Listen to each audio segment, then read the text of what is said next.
Canada में होने वाले खालिस्तान रेफरेंडम से भारतीय हुकूमत बौखलाहट का शिकार है और इस रेफरेंडम को नाकाम बनाने के लिए भारतीय हुकूमत की तमाम कोशिशें नाकाम होंगी।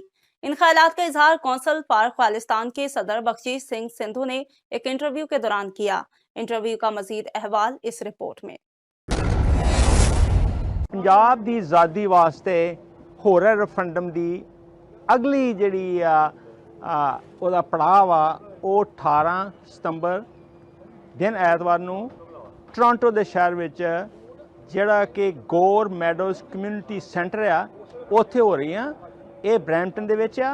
सारे सिख जिहड़े ने बड़ी भारी गिनती विच होके उत्थे आके उत्थे पहुँच के वोटां पा के ये दुनिया नूं दसना चाहुंदे ने कि असीं आज़ादी लैना चाहुंदे आ और असीं आज़ादी लैण वास्ते रेफरेंडम दा तरीका चुनिया होया वा जिहड़ा कि शांतमई लोकतंत्र ते कानूनी तरीका वा। असीं ये रेफरेंडम करके पंजाब इंडिपेंडेंट रेफरेंडम करके पंजाब नूं आज़ाद करना चाहुंदे आ, क्योंकि असीं ये समझ लिया वा, पंजाब दे लोग भी समझ चुके ने कि जे उन्होंने अपने हक लैने ने, जे उन्होंने जस्टिस चाहिदा वा, जे उन्होंने नौकरियां चाहिए ने, जे उन्होंने एजुकेशन चाहिदी आ, धार्मिक आज़ादी चाहिदी आ, फिर तो पंजाब नूं आज़ाद कराना पेगा।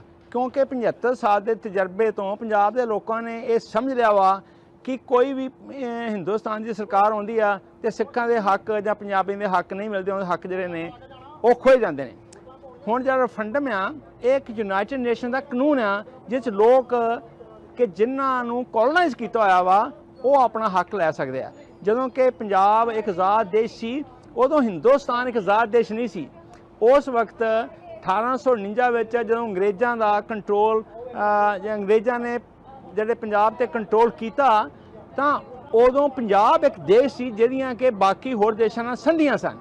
पर जिहड़ा इंडिया सी ये कोई लगभग हौज पौज नूं कह लो भी ये प्रिंसी स्टेट जिहड़ी सी 500 स्टेटां का एक कट सी, पर इंडिया का कोई कंट्री नहीं सी हैगा इस वक्त। जदों अंग्रेज़ 1947 विच छड्ड के गए तो उन्होंने पंजाब का कंट्रोल जिहड़ा सी हिंदुस्तान की गवर्नमेंट नूं दे दिता। It was A transfer of power. पर होना यह चाहिए सी, अंग्रेज़ों को यह चाहिए सी कि वह पंजाब के देश नूं रीएस्टैबलिश कर दे। It was a improper decolonisation. असीं कहते हैं उन्हें दोबारा देश एक आज़ाद बनाना चाहिए सी, वो असीं बना रहे हैं कि असीं ये रेफरेंडम जिहड़ा शांतमई तरीके नाल कर रहे हैं। पर कुछ लोग जिहड़े ने इस रेफरेंडम नूं एक टेंशन दे रूप में पेश करना चाहते हैं कि इत्थे बड़ी टेंशन आ। असीं बहुत धन्नवाद करते हैं कैनेडा की सरकार का, यूके की सरकार का, इटली की सरकार का, यूएसए का, जिहड़ा कि सानूं रेफरेंडम कराउण दी इजाजत देंदे आ। असीं अपना हक लै रहे हैं, पर साडा हक रोकण वास्ते सब जिहड़े तौर तरीके वरते जा रहे हैं। इत्थे सानूं बोलण दा हक आ।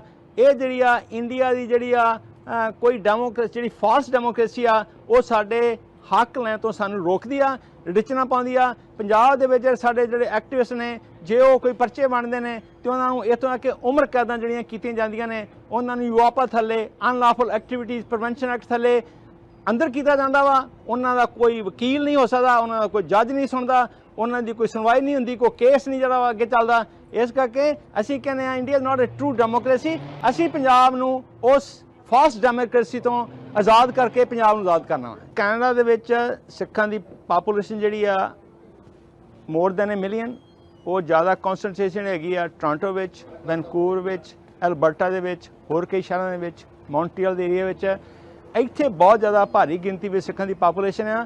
सानूं ये आस आ कि लगभग एनी वेयर फ्रॉम 50 तो 60-70 100,000 लोग जिहड़े ने भड़के उत्थे भड़के नहीं बल्कि हैगा वा ऐतवार 18 तरीक नूं उत्थे आके वोटां पाउणगे।